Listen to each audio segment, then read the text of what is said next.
आप सुन रहे हैं जागरण पॉडकास्ट का पॉजिटिव किस्सा, जहां हम लेकर आते हैं आपके लिए देश और दुनिया के किसी भी कोने से एक सकारात्मक खबर या पहल की डोज।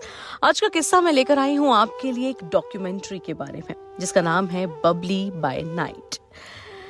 मैं भी तो एक इंसान हूँ, मेरे अंदर भी तो दिल है ना, मैं खुशी खुशी जीना चाहती हूँ। ये शब्द हैं बब्बन के। उत्तराखंड के एक दूर दराज गांव में रहने वाली मुस्लिम ट्रांस महिला, जो जंगल विभाग में एक गार्ड है।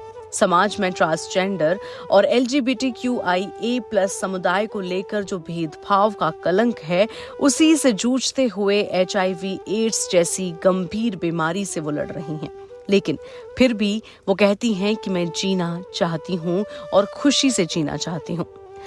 जब उनसे पहली बार नील सोनी की डॉक्यूमेंट्री में पूछा गया, बबली बाय नाइट का ट्रेलर देखा गया, तो समझ आया कि ये सिर्फ एक फिल्म नहीं है, एक जज्बा है, एक कोशिश है उस सच्चाई को दिखाने की जिसे समाज अक्सर नजरअंदाज कर देता है। बबली बाय नाइट इन्हीं सब कहानियों और इन्हीं सब जिंदगियों के इर्द गिर्द घूमती हुई एक डॉक्यूमेंट्री है। दिल्ली के रहने वाले 23 साल के नील सोनी ने इस फिल्म को अपने दिल से बनाया है। ये उनकी पहली डॉक्यूमेंट्री है और इसे 2025 के बाफ्टा स्टूडेंट्स अवार्ड्स में डॉक्यूमेंट्री कैटेगरी के लिए लॉन्ग लिस्ट भी किया गया है। 39 देशों से आई 1000 से ज्यादा फिल्मों में से सिर्फ 75 का चयन हुआ और बबली बाय नाइट उनमें से ही एक ऐसी डॉक्यूमेंट्री है। नील कहते हैं कि जब वे 9 साल के थे तो उनकी मासी आयशा ग्रेवाल उन्हें जंगल ले गई। वहीं से जंगलों के लिए प्यार शुरू हुआ और वहीं 13 की उम्र में जिम कॉर्बेट नेशनल पार्क में उन्हें बब्बन से पहली बार मुलाकात की। दिन में एक वर्दी पहने, बंदूक लिए सख्त गार्ड, लेकिन रात होते ही वही इंसान सलवार सूट में अलाव के पास गाना गाते और नाचते हुए दिखता। नील बताते हैं कि एक बच्चा होते हुए मैं पहले हैरान हुआ, फिर जिज्ञासु। सालों तक मैं बब्बन से मिलता रहा और उनके बीच समझ बनाने की कोशिश करता रहा।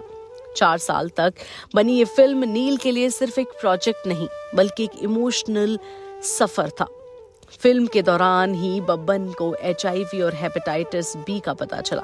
नील दुविधा में थे, क्या इसे डॉक्यूमेंट करना चाहिए, लेकिन बब्बन की मंजूरी और साहस ने उन्हें आगे बढ़ने की ताकत दी।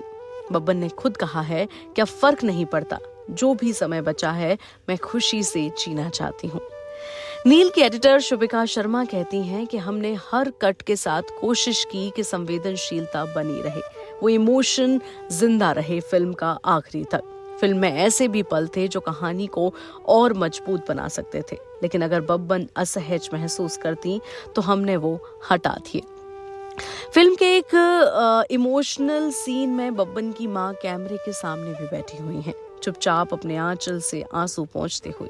समाज की उम्मीदों के सामने एक माँ का संघर्ष, अपने बच्चों को उसी रूप में स्वीकार कर पाना जो वे असल में हैं। नील बताते हैं कि बब्बन से ही नहीं, गांव के बाकी लोगों से भी विश्वास बनाना आसान नहीं था। कई लोगों ने मना कर दिया, लेकिन जिन्होंने भरोसा किया उन्होंने दिल खोलकर अपनी बात रखी। नील की मासी आयशा, जो खुद ऑर्गेनिक फार्मिंग करती हैं, बताती हैं कि कैसे बचपन से ही नील को जंगलों से लगाव था। बबली बाय नाइट कोई आम डॉक्यूमेंट्री नहीं है, ये उन आवाजों को सामने लाती है जो अब तक दबा दी गई थी। जंगलों की रात में हो या सलवार कुर्ते में नाचती बब्बन की छवि अब पूरी दुनिया देख सकती है और समझ सकती है, और शायद खुद को भी थोड़ा और मानवीय बना सकती है। इंसानियत की एक लहर हम सब के बीच में ला सकती है।